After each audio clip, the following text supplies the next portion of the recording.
వాళ్ళ నల్ల చెరువులోని జెండా సెట్ సెంటర్లో మా మైనారిటీ సోదరులందరితో కూడా ఒక కార్నర్ మీటింగ్ని ఏర్పాటు చేసుకోవడం జరిగిందండి. ఇప్పటిదాకా మైనారిటీ సోదరులను ఉద్దేశించి ఎన్నో రకాలైన దుష్ప్రచారాలు జరుగుతూ వారి పట్ల భయాందోళనకు గురి చేస్తూ మభ్యపాటుకు గురి చేస్తూ ఈ వైకాపా ప్రభుత్వం రకరకాల పన్నాగాలు పన్నుతా వారిని ఇబ్బంది పెడతా వస్తుంది.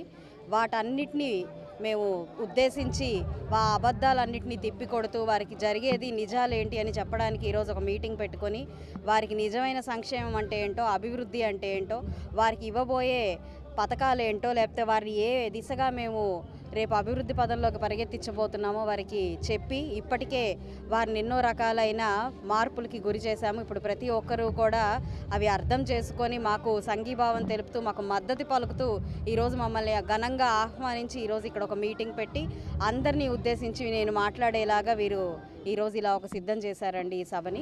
కాబట్టి మా ఈ సభని జయప్రదం చేసుకుంటూ ఎంతోమంది ఇలాగ అపోహల్లో ఉన్న వాళ్ళకి ఒక దిశానిర్దేశం చేస్తూ మేము ముందుకెళ్ళాలనుకుంటున్నామండి.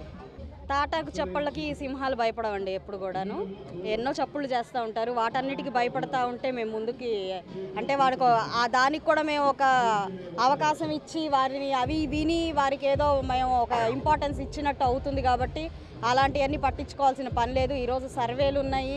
ఆఖరికి నరేంద్ర మోడీ గారు కూడా గడిచిన 5 ఏళ్లలో ఆంధ్ర రాష్ట్రం వెనక్కిపోయింది. మన చంద్రబాబు నాయుడు గారి సుపరిపాలనలో ప్రజలందరూ ఎంతో అద్భుతంగా అభివృద్ధి పదంలో ఉన్నారు.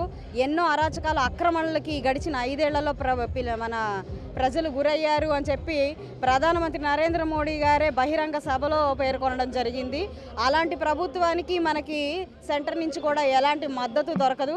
రేపు కర్మగాలి లేదంటే రేపు వీళ్ళు ఏదైనా వీరి అరాచకత్వంతో ఒకవేళ ప్రభుత్వం వస్తే మాత్రం ప్రజలందరూ కష్టాల పాలు అవుతారు అని చెప్పి డైరెక్ట్గా ప్రధానమంత్రి గారే సెలవు ఇవ్వడం జరిగింది. కాబట్టి ప్రజలందరూ ఆలోచించుకోవాలి. వారు ఎన్నో రకాలైన మాటలు చెప్తారు. ఆ మాటలని అంటే మొదటి నుంచి కూడా అబద్ధాల మీద నడక తప్ప వారికి నిజాలు చెప్పడం కానివ్వండి, నిజం వైపు ఉండడం కానివ్వండి తెలియదు. కాబట్టి అలాంటి దుష్ప్రచారాలు చేసుకుంటూ వెళ్ళడం సర్వసహజం. మొదటి నుంచి కూడా అసలు 5 ఏళ్ల నుంచి మనం గమనిస్తే వాళ్ళు చేసింది ప్రచారం, ప్రదర్శన తప్ప ప్రజలకు ఏమీ అందుబాటులో ఉండడం కానివ్వండి, వారి సమస్యల పట్ల ఒక అవగాహన కానివ్వండి, సమస్యల పరిష్కారం పట్ల ఒక దిశా నిర్దేశం కానివ్వండి, ఒక ప్లాన్ ఆఫ్ యాక్షన్ కానివ్వండి, ఇంతవరకు ఏదీ లేదు. 5 ఏళ్లగా జరగంది వారు ఒక 6-7 నెలల ముందు వచ్చి కూడా చేసేదేం లేదు. అలాగే గాలికి వదిలేశారు. పోస్టర్ల రూపంలోనో, బ్యానర్ల రూపంలోనో, ప్రదర్శనల రూపంలోనో, లేదంటే ఓట్లకి నోట్ల రూపంలోనో రకరకాలుగా మభ్యపాటు పెట్టడమే తప్ప ప్రజల్ని వారి సమస్యల పరిష్కార దిశగా వారికి ఏం కావాలి, ఏం చేస్తే మంచిది అన్నది మాత్రం ఇంతవరకు ఆలోచించలేదు. అలాగే నేను తొందరగా రాకపోయినా, లేటుగా వచ్చినా ఎప్పుడు ప్రజల్లో ఉండి సమస్యల్ని పరిష్కరించే దిశగా నా పనితీరు ఉంది. కాబట్టి ఈరోజు ప్రజలందరూ కూడా నన్ను హక్కున చేర్చుకుంటున్నారు, ఘన స్వాగతం పలుకుతూ ఉన్నారు. ఈరోజు మైనారిటీలు ఎన్నో రకాలైన వెనకబాటుకి గురయ్యారండి. నిజమైన కనీస మౌలిక వసతులు లేని పరిస్థితుల్లో ఉన్నారు. అలాగే ఎప్పుడో వారికి బీఫామ్లు ఇచ్చి కూడా పట్టాలు లేని పరిస్థితుల్లో వాళ్ళు స్థలాలు లేక ఇళ్ళు లేక ఇబ్బంది పడుతూ ఉన్నారు. వారి వక్స్ భూములు కూడా లాగేసుకొని అన్యాక్రాంతం చేసి వాటన్నిటినీ కూడా వాళ్ళ నాయకులకి అందజేసి ఈరోజు అక్రమాలకు గురి చేసింది వైకాపా ప్రభుత్వం. అలాగే కనీసం మసీదులు, ప్రార్థనా మందిరాలు లేకుండా వాళ్ళు ఎంతోమంది ఇబ్బంది పడుతున్నారు.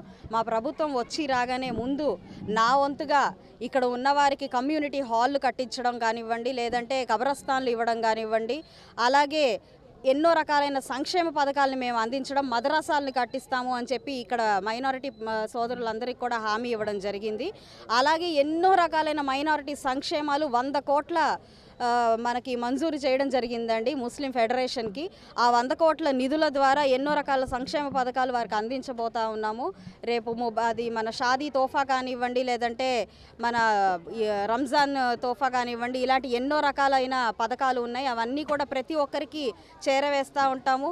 అలాగే ఇంకా ఎన్నో సంక్షేమ పథకాలు వారికి ఉద్దేశించి కొన్ని కోట్ల రూపాయలు నిర్దేశించడం జరిగింది ప్రభుత్వం. అవన్నీ కూడా ప్రతి ఒక్క కుటుంబానికి అందేలాగా నేను దగ్గరుండి చూసుకుంటానండి.